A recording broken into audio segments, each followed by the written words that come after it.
just mention Africa, they think, oh, Africa is just like a hellhole. Dumping place, As, and that's why they taking the... As the stupid American president says, a hellhole or whatever, Trump.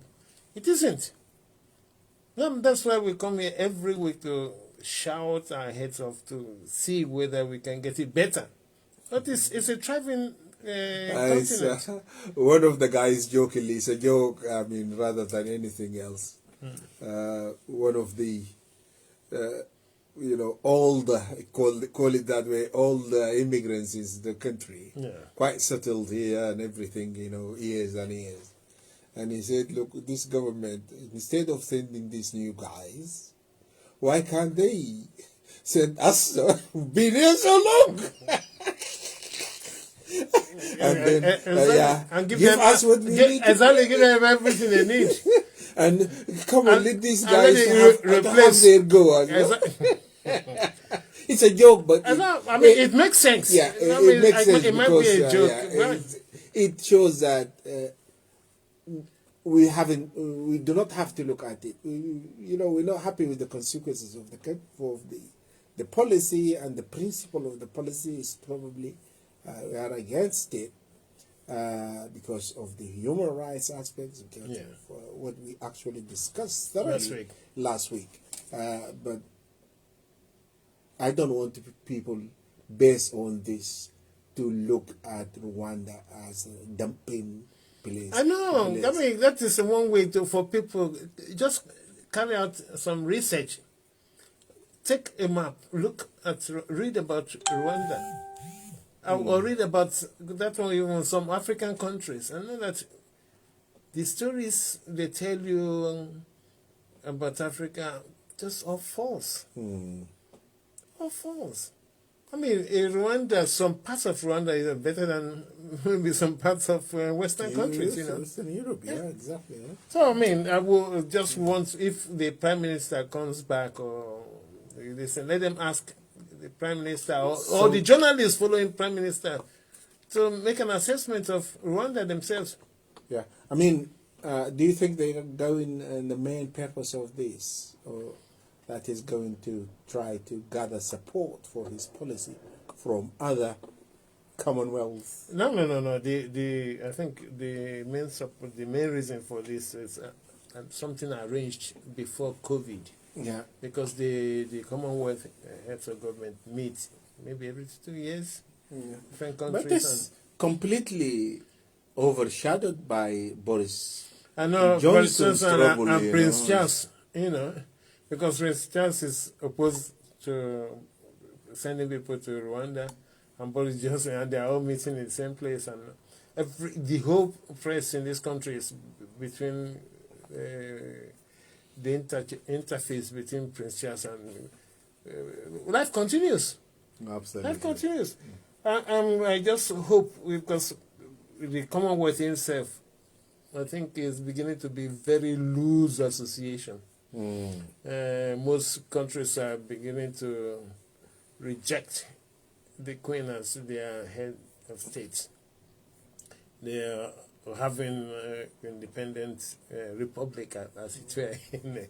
But still remain, Commonwealth is irrelevant for the main reason you gave the other 2 weeks ago, that it checks the dictatorial tendencies of some member states, especially in African continent. Like they can gang up and put sanction or put pressure on these so-called rogue states, and put them in order as well. So for that is the only relevance as far as I'm concerned. Maybe apart from trade as well. I mean, little interchange, inter-trade relationship. I just don't know. So that is my. But one thing, I was going through this Kenya election, and I found out that it seemed to be the same thing. Kenya, Nigeria, Ghana, and all this type of thing. Lack of proper representation. people go to parliament, the central parliament, for their self-interest, instead of going there to represent people. Now, there was a case, I want to bring Nigeria in focus, like Buhari assented to a bill this year to change the electoral law.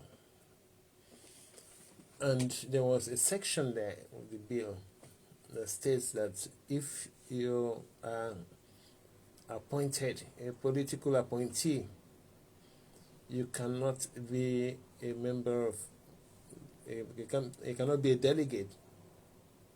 And if you want to run for an office, you've got to resign your position before you run for that office.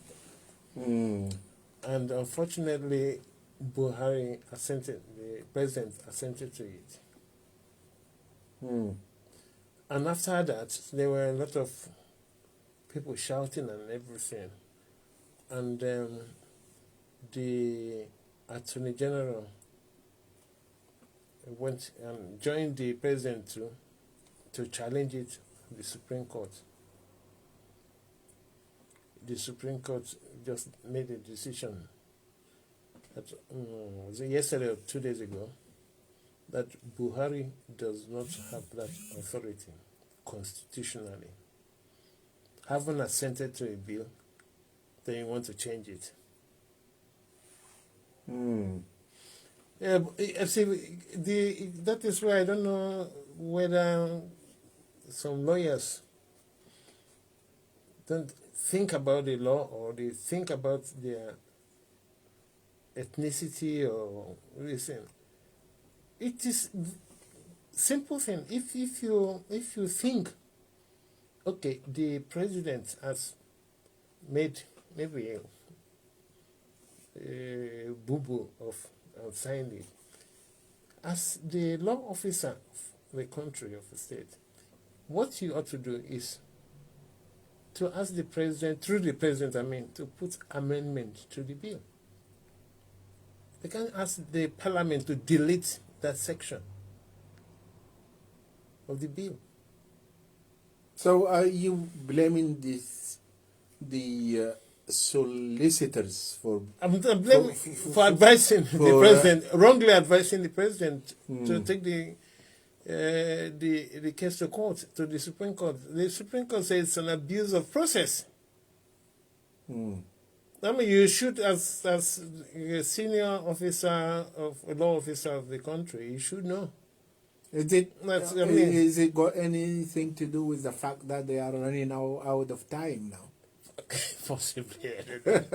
Everything is collapsing. Very soon, it might not have relevance. People might not listen to him again, because that is what happens.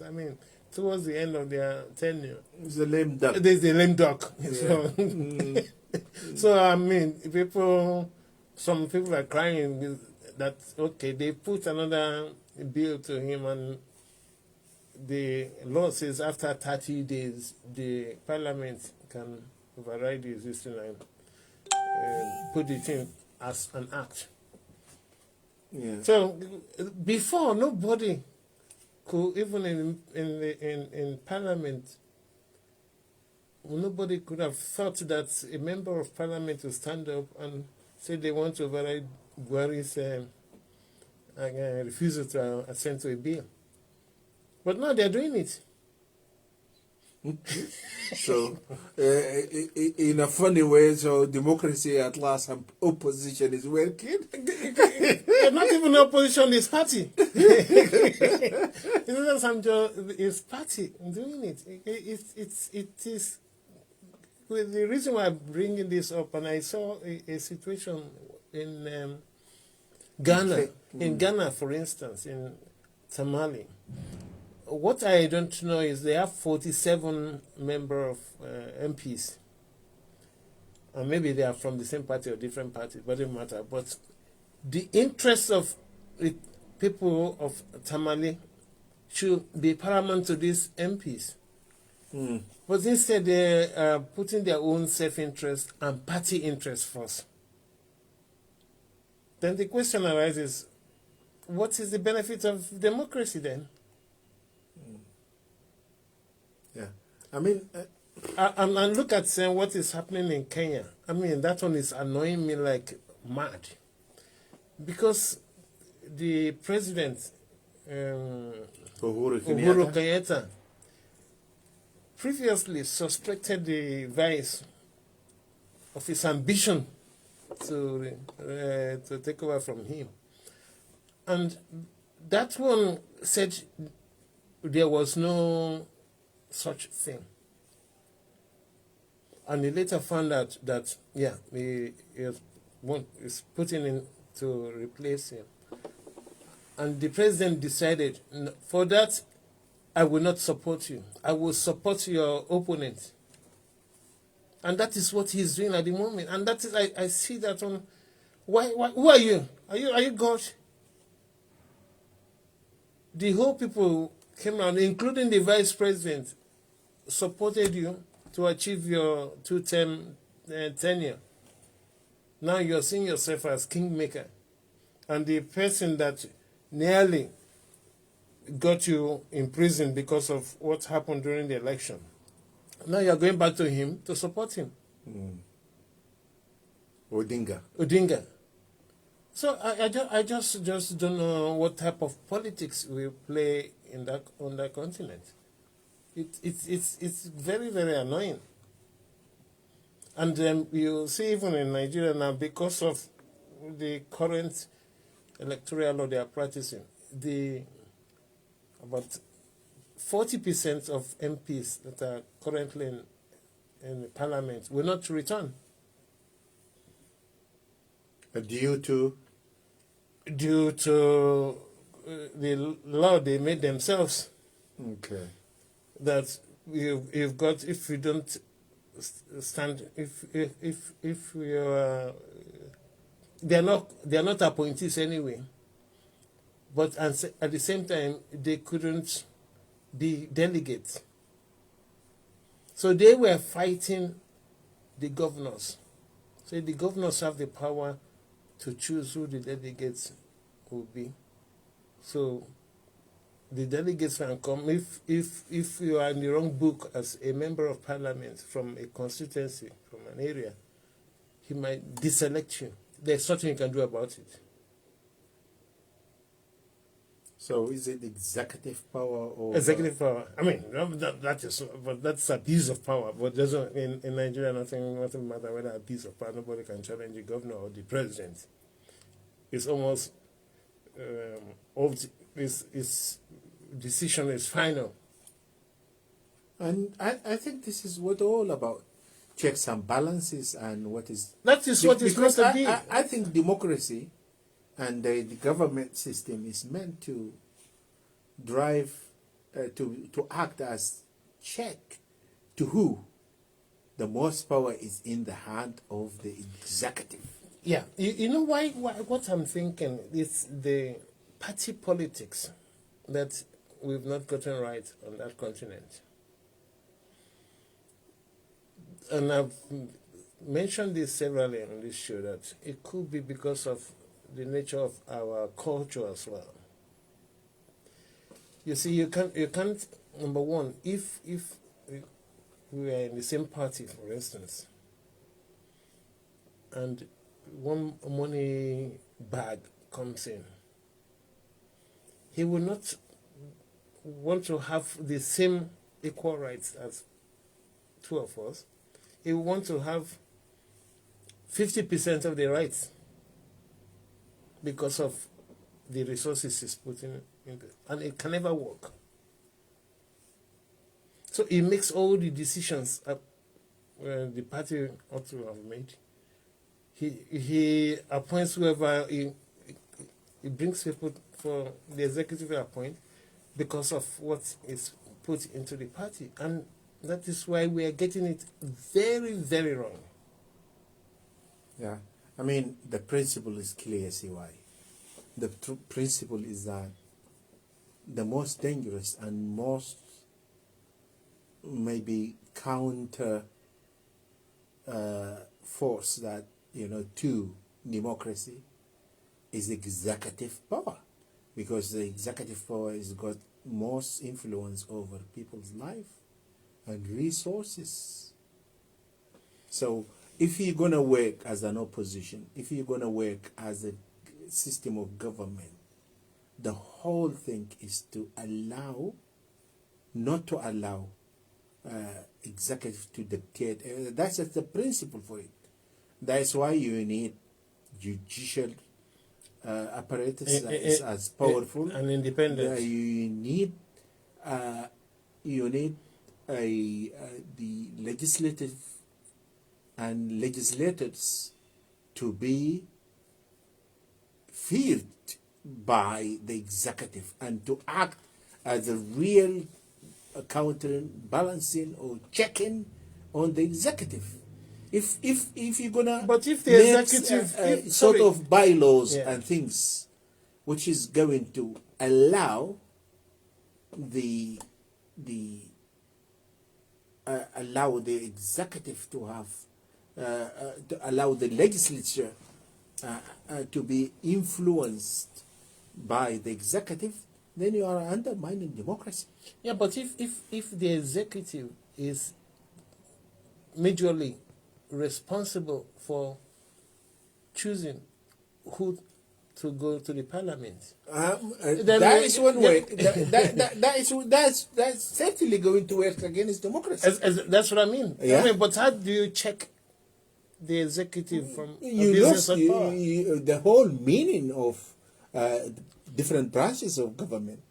If what is the point of having a parliament if you're going to allow the parliament to be indirectly influenced and controlled to the extent that the executive is having a say on who to pick?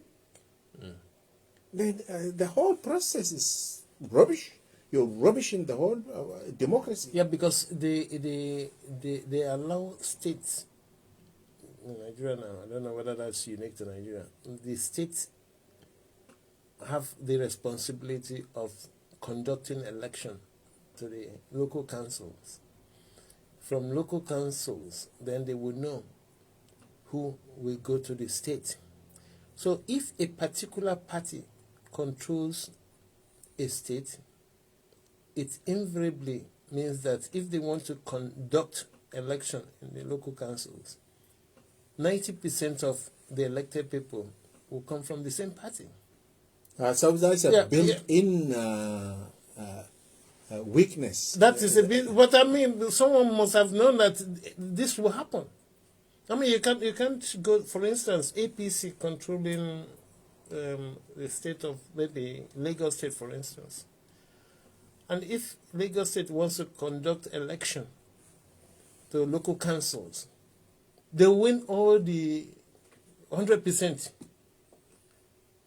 Then I said, what is democratic about that? I mean, that's abuse. It is really impossible because you have other local parties there. I mean, you can't at all persuade me that nobody's noticed this sort of loophole. You know, but it is But the law. these are loopholes. If it is benefiting you, Yeah, but as a lawmaker, you don't want to change it.